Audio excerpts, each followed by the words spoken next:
I thought just kind of to start out, just to, some of you know me and some of you don't, just to kind of say a little bit about kind of how I look at the world, look at especially human beings, look at us, because that influences kind of what I say and how I treat people, how I live, how I would speak to you today. So I just wanted to kind of give you a little idea of kind of how I look at things.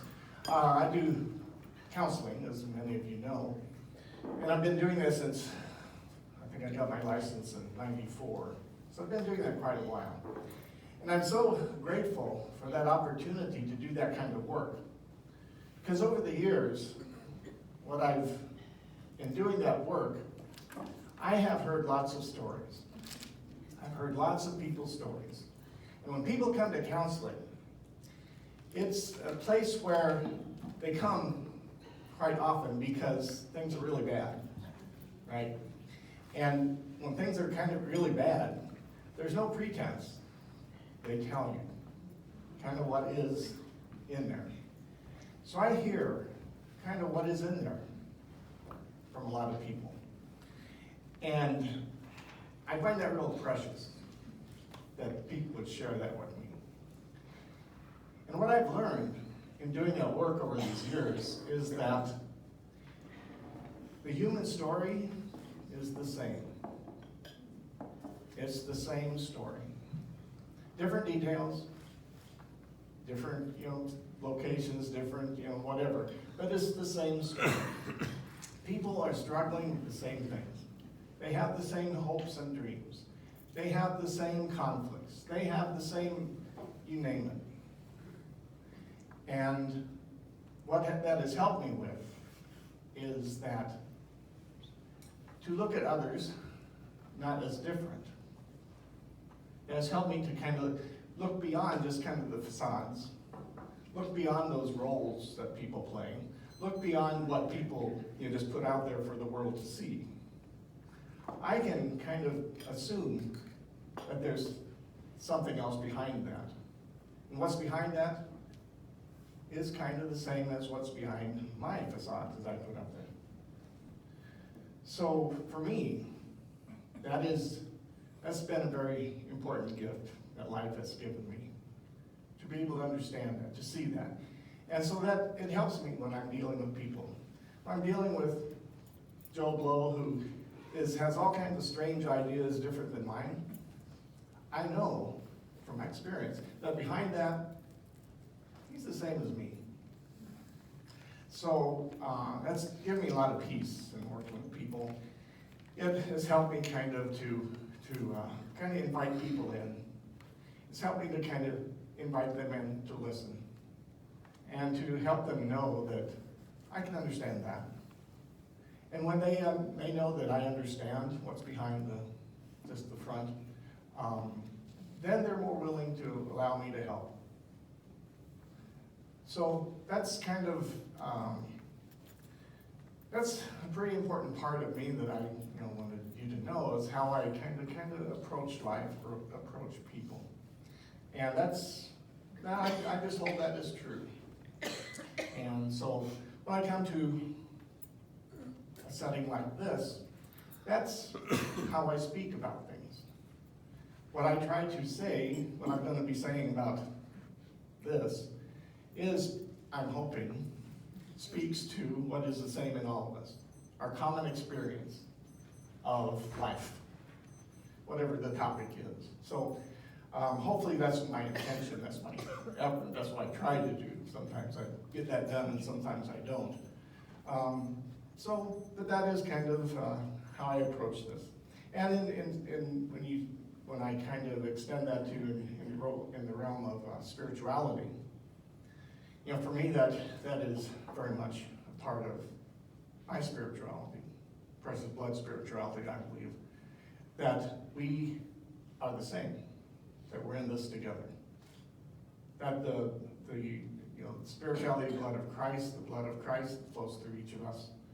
And it's the human story. It's the humanness that ties us together, regardless of all the differences that are out there. So I think that's kind of, that underlies everything I say and do. And when I pay attention to that, sometimes I don't pay attention to that, sometimes I'm distracted, but when I pay attention to that, I think that's when I can be most helpful to people and when I'm more at peace. So that's just kind of a beginning thing, just about me that, for what it's worth. But as I go through, as we talk about, as I present and as I talk about things today, just know that that's kind of part and parcel of who I am. So, therefore, the topic on the things is what part of you is the part of the new creation? When Vicki asked me to do this retreat, or lead this retreat, I thought of that, and I immediately thought of, when you talk about something new creation, you talk about, it implies change, right? It implies kind of movement. It implies growth. New means, well, it's not this, it's movement to something else. And so I started thinking about that and saying, well, what is that for us human beings? And what does that look like?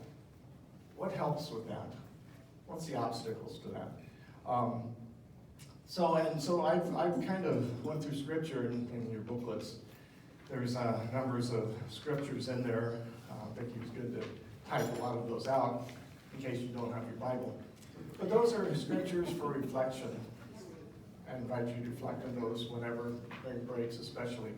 And they all have to do with kind of movement, growth, newness. And I think for me, movement, change is not an option. Things change. We don't get a choice over that. I think that's kind of the way God created things. And that is a fact.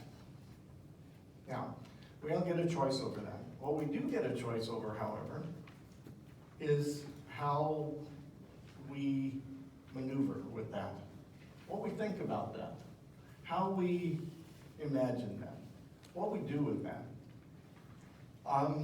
And that's the choice. Is it just change because we have to change, or is it growth? Growth is an option. Change is not. So we can take any change we want and see how it can help us grow if we want. But change, no, we can't do anything about that. A couple of scriptures, 2 Corinthians, therefore, if anyone is in Christ, they are a new creature. The old things passed away. Behold, new things have come. All these things are from God. So Paul is kind of telling us the same thing. Part of following Christ is being a new creation. The change, growing. At our General Assembly in Poland, our topic of our retreat and discussions was the new wine. The passage in Luke's gospel where no one pours new wine into old wineskins because it will expand and burst the skins. New wine is put into new wineskins, and so it can expand and ferment and become good wine. That was kind of the topic of our retreat and discussion in Poland at the General Assembly, and it was an acknowledgement that that's what we are about. We are about becoming new wine. We are about becoming something new. We are about growth. We are about imagining new possibilities. That was the whole General Assembly. That was the whole topic of it. And so I think that is kind of acknowledgement of the same thing I'm saying. That's kind of how God has created all of this, has created us. Change is part and parcel of everything. Now, of course, in the bigger picture, we talk about God doesn't change, right? That God is not in time. Time is a change, right? Yesterday, today, tomorrow. We talk about God not being in time. And that's true. God is God. But God, for some reason, has made us in time, has created all of this. He put us in time, and change is part of this. Now, why? Why would God do that? Well, I think one reason is that change, when things change, it's real, sometimes anxiety producing. What's going to happen? What's this new thing going to be? What's this new territory like? That's what change is about. It's kind of going from the familiar to the not so familiar. It's like kind of going to another country. What's that like? What's the food going to taste like? What's the language? Am I going to be able to find the bathroom when I need it? So that change is not comfortable a lot. And we have to kind of trust in whatever that new territory is going to be. I think maybe that's kind of one of the main reasons God created us, this reality, this creation with change and time. Because it's a practice for us to trust in God. We know what it's like to trust in ourselves. I know that I can do this, and this is the way it's going to work right here, and I'm familiar with this. But when we step into a new territory, I can't trust that anymore because I don't know what to do. What that forces us to do is trust in God. God's really the one in control anyway, right? So I think that's part and parcel of why God created it this way, to help us grow in our trusting of God. And as we trust in God more, then we become closer to God. We find that, okay, well, yeah, maybe God is right here in this new situation, and it hasn't destroyed me because God has been here. I think maybe that's kind of why God put us into time, put us into this reality that changes. To help us grow, to help us know that, we can trust. We can trust in God. It's called faith. Faith, trust, whatever you want to call it. But I think that's kind of really, for me, that's one reason, I think, how I look at it anyway, as to what change is about and why we have to do that. Why we have to go through all that, okay, I'm comfortable here. Why do I have to go over here? Why do I have to get elected provincial?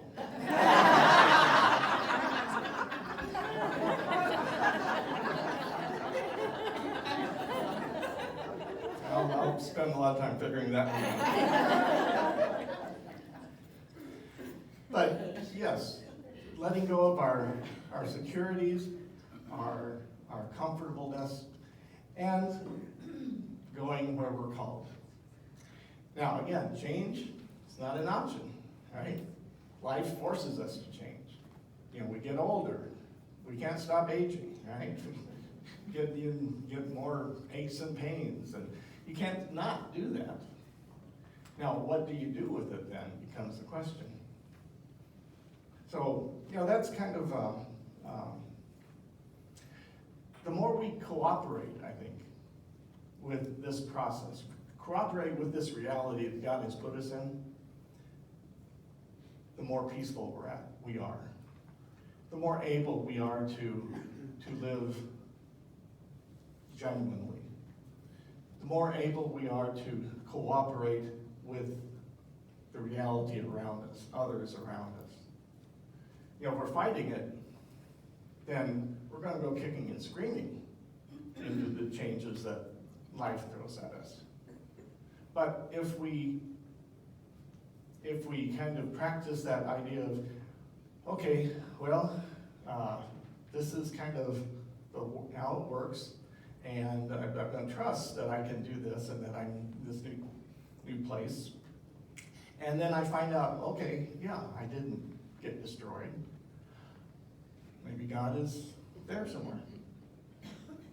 Okay, well, maybe next time I'm called to change, maybe I'll be the same.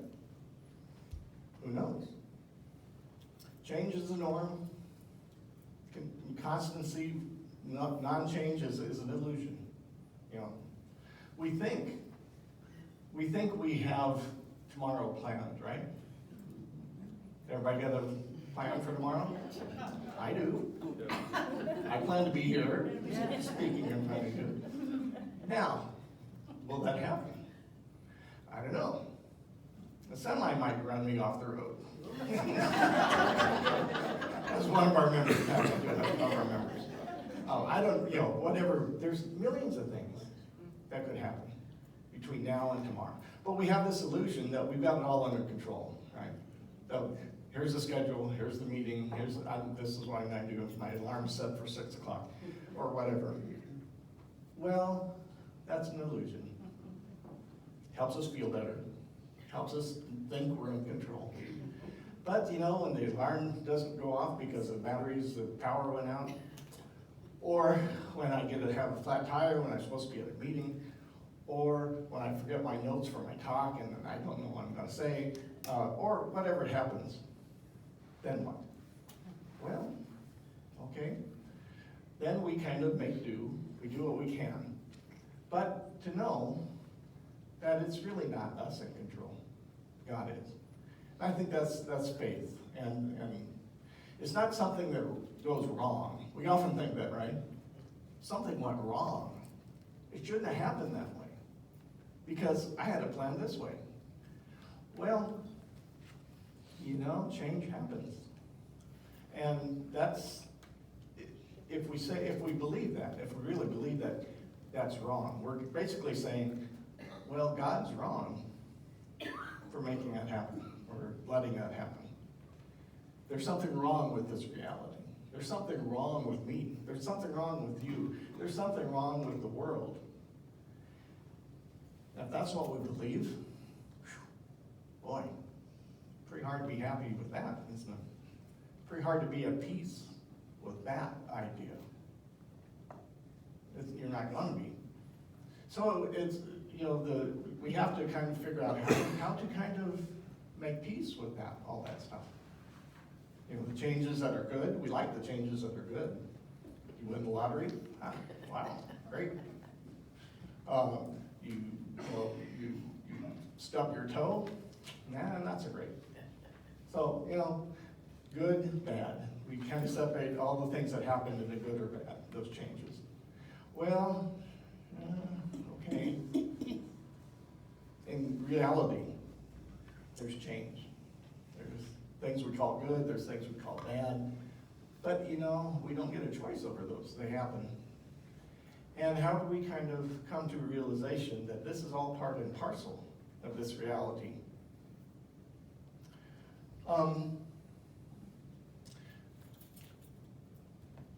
We all know the creation story, 7 days of creation. Actually, there's 2 creation stories in Genesis, but the one with the 7 days of creation. Now, why is there 7 days of creation? Couldn't God just snap God's fingers and make it happen? Sure, God can do anything, right? But that story tells us something very important. That story tells us that creation happens over time. Things are not all there just at once. God took time to create things. 7 days, we're told. And it kind of tells us that, that is it's a process. Life is a process. Creation is a process. And that process has changed. That process goes from here to there, to there, to there, etc. That is the way things work. That is the way things work. And that story tells us that if we can kind of be in that process with all the changes that happen through there, the ending, whenever the ending is something good. That's what the story of creation is about. And can we kind of look at our lives that way? Can we look at ourselves that way? You know, that we are in that process of being created. God isn't finished with us yet. You know, can we do that? Can we kind of resist the thing of saying, well, this is the good part of me and this is the bad part of me, and it's, you know, trying to separate all that out, or can we say, well, this is all part of me and I'm moving somewhere. I'm growing, I'm changing, I'm working on loving more and hating less and forgiving more and holding grudges less. Can I see myself that way? Not as kind of snap my fingers and, oh, I'm a saint. But can I look at myself and others too? See, we have to look at ourselves that way, be able to do it with ourselves in order to do that with another person. And that's where it gets, you know, that's how we would treat others well. If we can do it with ourselves, then I can treat you that way too. Okay, yeah, that's a negative part, quote negative part, but you know, I believe that you are working just like I'm working in process. So the whole idea of creation and movement and growth is just kind of really important to kind of get a hold of and to kind of understand. How do we change? What is this whole thing?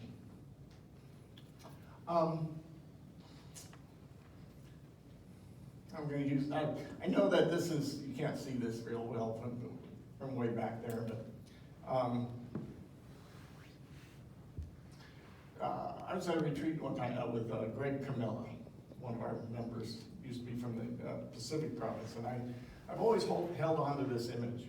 And I thought that this image speaks to me, hope it speaks to you, about how change, growth, movement is, how it works. And this is the human story. And again, I'm speaking from my experience of the human story. This is just a graphic.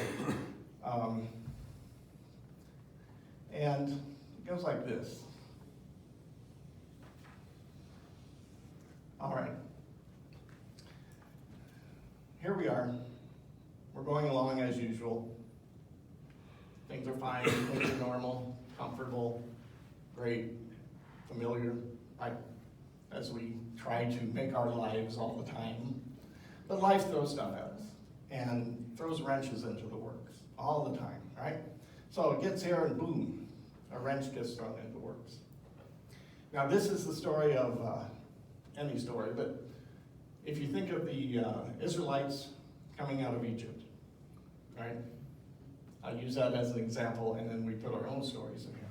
Okay, so they're in slavery here. And then Moses comes along and says, and God comes along and says, well, I'm going to free my people, right? And the plagues happen. And it convinces Pharaoh to let them go, right? All right, so what happens from there? That's the event that kind of throws a wrench in the works of what has been normal. So, then what happens? Well, then they go out into the desert, right? And the desert is not a fun place. And they start going down like that. And it doesn't take them long. What do they say to Moses? They say, well, would that we could go back here. At least we weren't going to die of thirst. At least we had meat in the pots. And you know, they get about down to here and say, oh, let's go back there. Well, they can't. It's a done deal, right? So, but that threw a wrench in the works. They say, well, this was normal. We want this. Okay, well, they can't. So they have to do this journey. They have to do the journey. So they get down here and they grumble. Then God punishes them, and then they get down here and they say, oh, we don't have any water, and then God sends snakes, right, and bites them and stuff. All right, so this journey through the desert is not fun. It's the journey into the depths of darkness, desert, despair, depression, you name it. Okay, so they wander around in the desert, right? And so they get somewhere down here, whatever that bottom is. And then hopefully, that's not real clear in the story, but hopefully down here, they kind of realize kind of the purpose of all of this. That they are not the ones in control. God is. God is leading them. All right, so then they start up here. They start going. And so they get over here then to the promised land. Land flowing with milk and honey. And if you notice on this picture,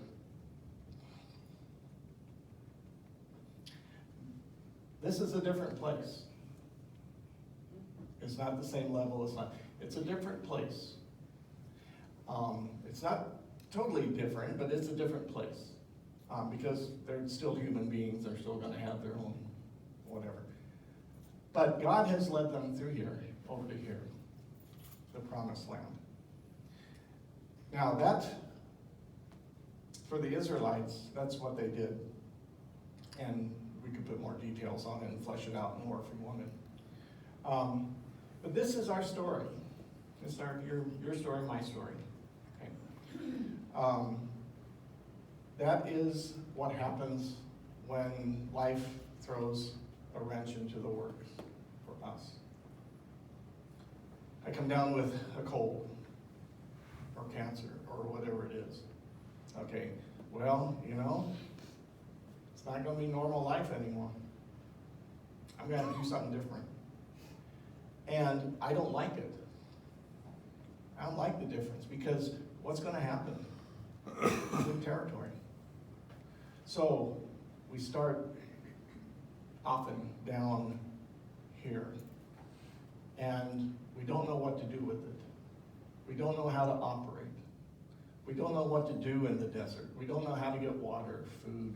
We don't know what doctor to call. We don't know who's going to help us maintain the house. Or we don't know who's going to take over our work at our job at work or the stuff we need to do at work. Who's going to do that? Okay, all of that stuff. So we start in, and the anxiety, the worry, and okay, well, how do I operate here? Why did this have to happen? Can I go back here? No, can't. So, most of us, what we do, we go kicking and screaming, right? Down we go. And depression, anxiety, worry, et cetera, all those things. And it's almost as if we have to spend time in the desert. We have to spend time here. It's a human process, it seems. We have to spend time here to come to some kind of understanding that, this doesn't destroy us. The Israelites didn't die of thirst in the desert. They didn't die of hunger. The snakes didn't kill them. They came out the other side. So sometimes I think this process, we're in this process, and it's a part and parcel of life, first of all. But it's a way that this reality teaches us that we're not destroyed. That God is there. God is there in all of this, right? It's a way that we're kind of forced into trusting that God is there. And in this process, we're forced to trust other people too.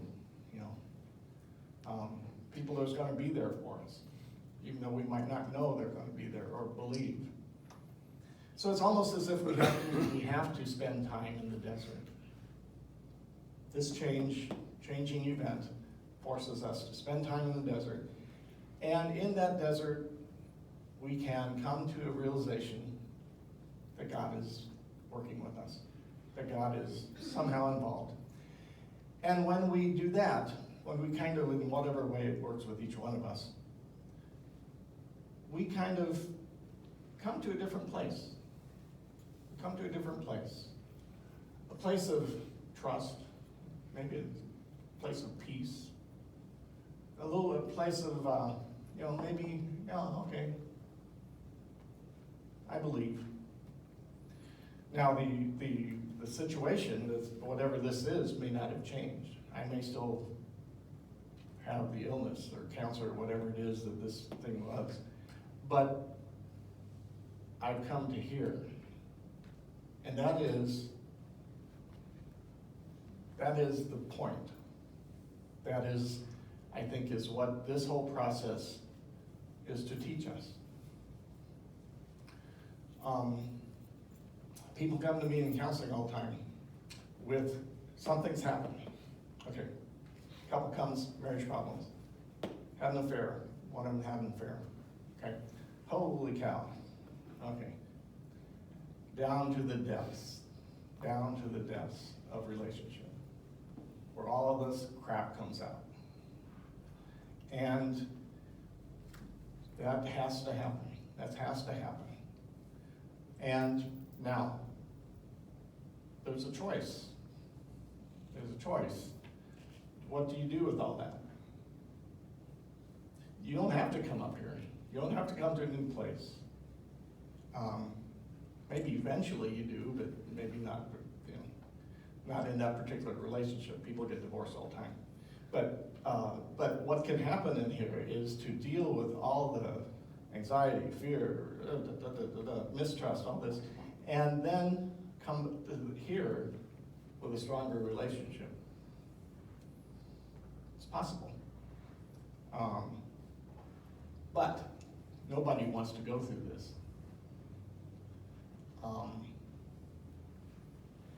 So that's just a kind of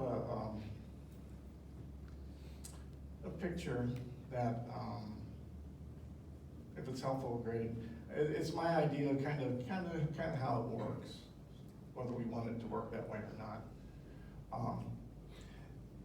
Now, what we can do before we get to a specific example of this in our own lives, we can spend time with this idea for ourselves and say, okay, that's how it's going to work next time I hit one of these things.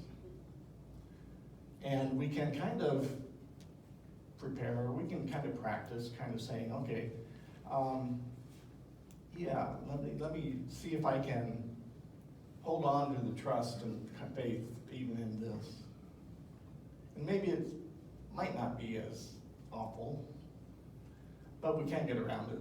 It's going to be awful anyway. But maybe, with faith, that's what faith is about. Faith is trust in God. And the more we kind of practice our trust and faith, the better able we are to weather these things. The more at peace we are. Maybe the less time we have to spend in here. Possibly. It's worth a shot anyway. So, that's,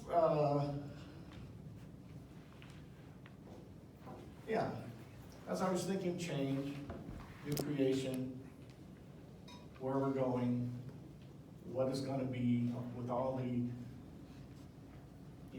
all the doubt, all the kind of anxiety, all the not knowing, I was thinking of this kind of image.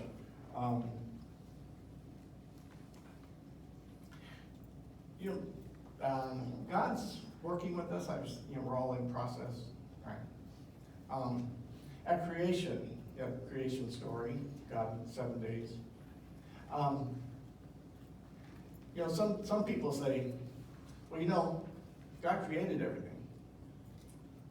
Well, God didn't create everything. God forgot to create aluminum. Okay? God forgot to create brass here. I'm being funny, but that is an idea that people, if God created anything, did God just forget to create stuff? Well, no, because creation is continuing. Creation continues in us. We are co-creators with God. We are making things happen. We are creating something that is different than those 7 days of creation. We are participating in that creation. We are evolving as human beings. We are creating the reign of God with God. So God didn't make it all perfect. That's why we have to do that. God didn't make everything perfect. We are continuing that creation. We are continuing the change. And we have a conscious choice in how to do that. How do we do that? We think, some people think, well, the truth or what is static. The Bible, that's what the Bible says. You take it and that's it. And that doesn't change. Well, one question is the New Testament, right? The Old Testament is what's written before Christ, right? New Testament is what's written after Christ, right? When did the New Testament end? Well, if it's what happened after Christ, it's still being written. We're writing it. Now, that might be heresy. But, if you look at it that way, that is kind of, we are doing something that has never been done before. And that is new creation. That's what we're about. We're about creating more peace, more love, more respect, more all those basic core values that we have. That's what we're about creating. Making happen more, new ways. Ways that only you, each of us can do because we're unique and we can do it our own way. And that's why Jesus was sent. Because the 7 days of creation wasn't the end. Jesus came to create something new. And handed that job on to the disciples, who handed it on to us. We are to create something new, to kind of work with the process of change around us. And that's kind of scary, big responsibility, but it's also creates all kinds of possibilities. What's possible? More is possible now than maybe at Jesus' time, because we have been reflecting on that message of Jesus for 2,000 years, and we have been working at it. And so maybe that culmination of all of that can produce great things. And that's what we're about. That's what our faith tells us.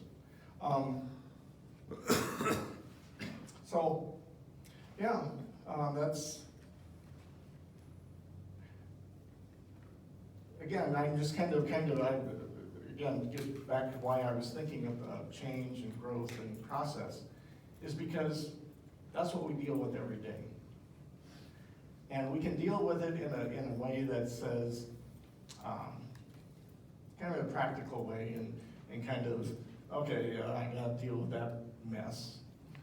And I'm gonna party, and I'm gonna do the good stuff and avoid the bad stuff. And I'm going to bemoan the bad things that happen and celebrate the good things that happen, and and try to feel good one moment and feel bad the next moment. We can do that. Or we can look at the whole thing with trust and faith. That God has created this for a purpose, to work this way, to help us move along and come to some understanding of God's work in our world, in our lives. We can do that, but it takes kind of work, focus. So that's kind of my introduction about this whole thing of process and change and my experience of how things work and why and how we can kind of look at it in a way that helps us more than just us feeling like we are, adrift in this world with no rhyme or reason. We human beings, we need to make sense of things. If we think it's all chaos, there's no rhyme or reason, we don't last too long. That drives us nuts. Our faith is our rhyme and reason. Our faith in that God is at work and things like that. That looks on the outside. Somebody could look at that and say, well, that's just all chaos. That event happened just out of random. Or you can look at that and say, well, okay, yeah, God's at work there. And be at peace more in the midst of all the chaos.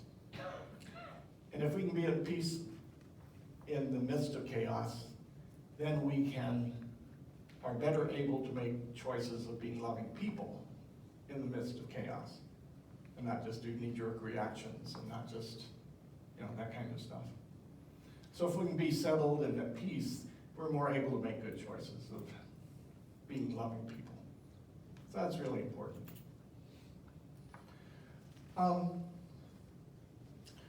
So I want to just kind of to close this part. I want you to join me in a kind of a reflection or meditation. Just get in a comfortable spot. Kind of reflective and maybe however you do that, feet on the floor, however it works for you. But get in a comfortable spot where you can kind of just reflect and maybe just one way is if you want to close your eyes, that's fine. If not, that's fine too. But one way is to kind of just start by getting in a comfortable spot and just kind of think, maybe focus on your breathing. Just bring your thoughts and focus to your breathing.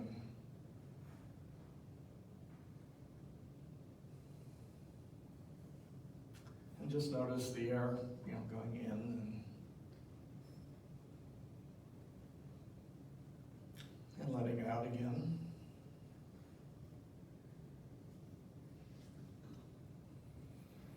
And just breathe in, breathe out.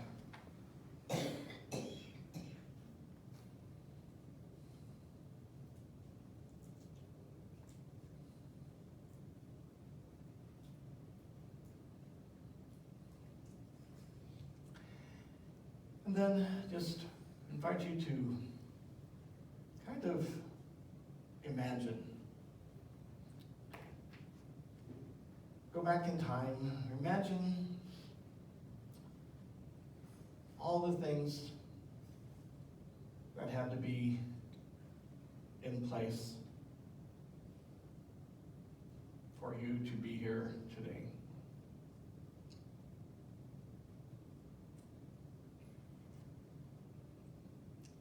I think kind of more immediately if your car started today, it got you here. Or your alarm clock went off and woke you up so you could be here. I think of those things. And you might think of maybe even farther back, when you first heard about this retreat, made plans.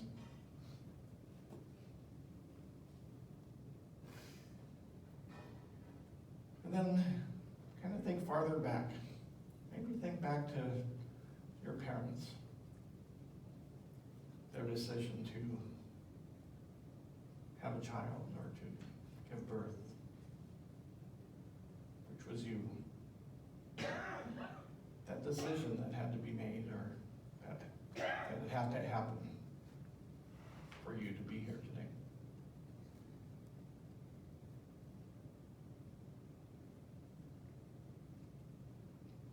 Then even farther back than that. Maybe to your ancestry, all those people in your lineup of ancestry that had to do what they did in order to continue that line that ended up with you here today.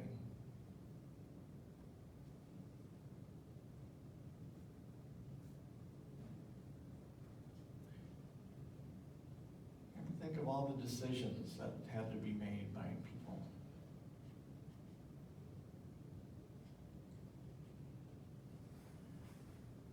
Think of the thousands of events that just happened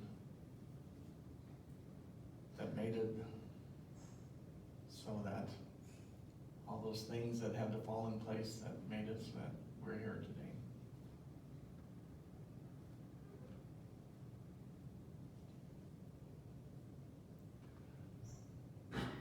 All those things, all the good things, the bad things, the good choices, the bad choices people made, all the circumstances that happened,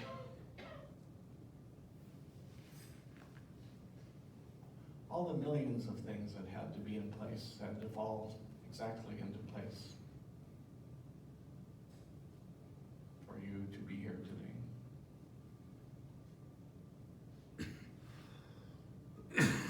Back through the centuries even.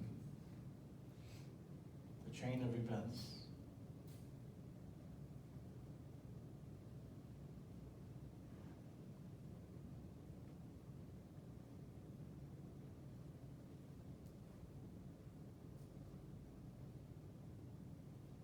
The mistakes, the successes.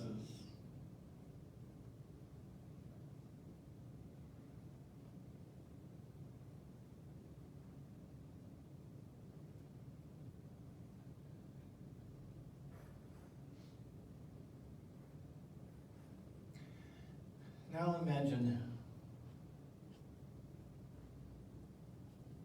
how God had to make all those, put all those things into place.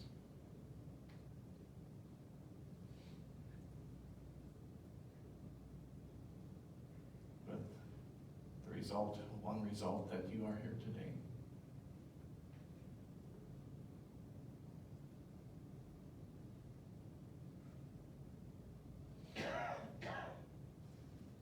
How God had to work through all of those millions of things.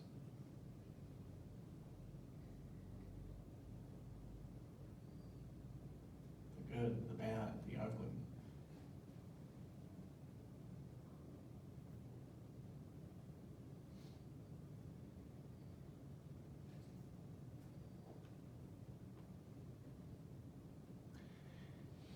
And just to ask the question, or to imagine how important that is that you are here today, that God was willing to be working through all those things.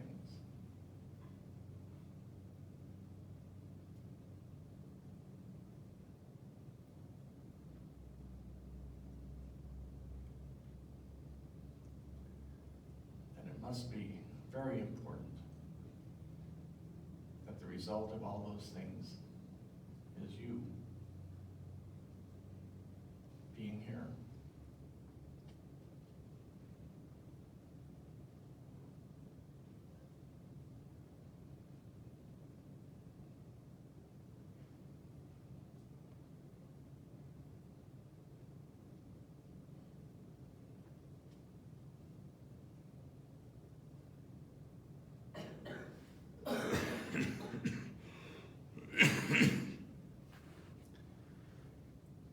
And maybe just kind of make a prayer of trust, faith, that will continue. And God will put into place all kinds of things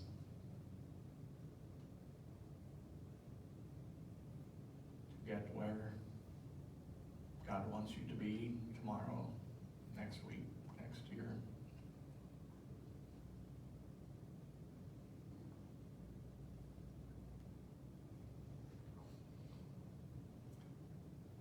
Events and things that may not appear like God's plan, but our trust, our faith can help us believe.